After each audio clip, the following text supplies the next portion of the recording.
the empowerment and special blessings of our Holy Mother, Aryatara.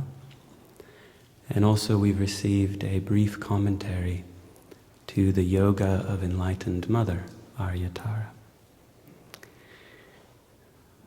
But not just that, we've received so much, haven't we, at this festival? We've also received from Genla very beautiful teachings, essential instructions on advice from Atisha's heart.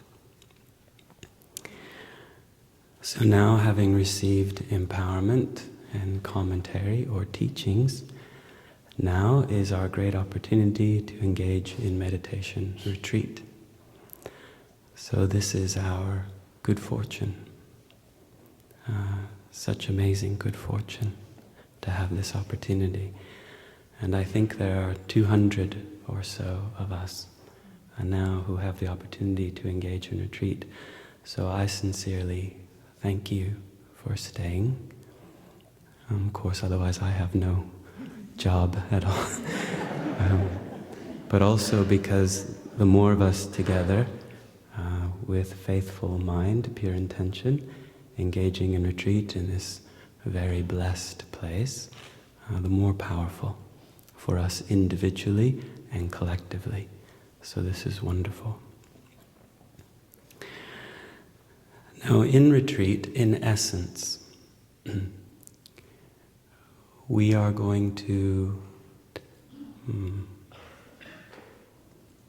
hold in our mind, in our hearts, what we have heard. So all the essential meaning of all the teachings that we have heard, and we're going to focus on particular points. We're going to hold the meaning of that in our hearts in meditation. So this means through engaging in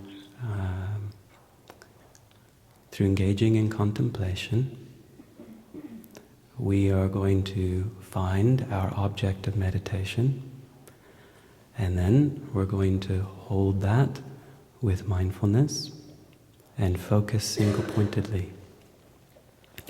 And therefore, we're going to remain with our object of meditation, a virtuous object that will give rise to special feeling in our heart. We're going to remain or abide with that object for as long as possible, holding it within our hearts. So, through doing this, we will gain actual experience of Kadam Dharma. We will bring our intellectual understanding, what feels like at first in our head, and we will bring it down into our heart. We will gain actual experience of Kadam Dharma, which means, as Kadam Morton said in the Friday night introduction, we will change.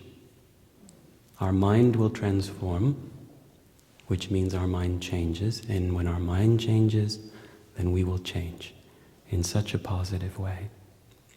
So this is the real meaning of the retreat, is to gain actual experience of the teachings that we have now listened to.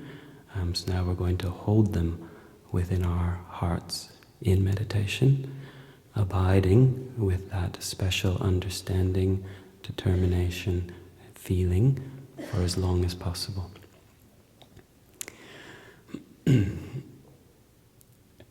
So you may remember, I think, in the last teaching, Genla was giving some advice that she had received directly from Geshe-la, oral advice, saying, in retreat, we push a little, focus on a determination, and hope to change. It's very nice, isn't it? We push a little, focus on a determination, and hope to change. Now perhaps you are thinking, I'm pretty sure that in the past I've heard many times, don't push. And now I'm being told to push a little. Even at one point, Geshe said, push strongly. So, of course, we need to understand what this means. And I had the opportunity to talk to Genla last night to clarify, so that we can all be clear what that means, so we don't make a mistake. Because, of course, as she said to me, of course, we are not pushing for results. We are not trying to force a realization.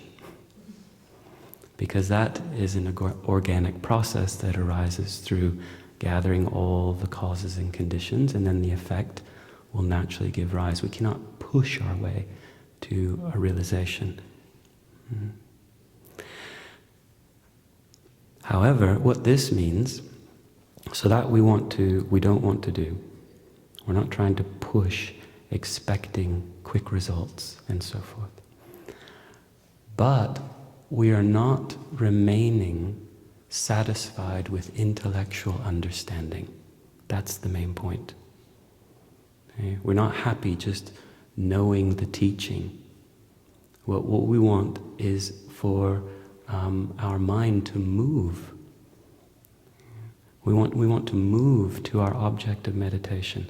So we're going to push a little to move our mind to a determination, a virtuous determination. That virtuous determination is a mental action or karma that will eventually give rise to the effect of realization that we want.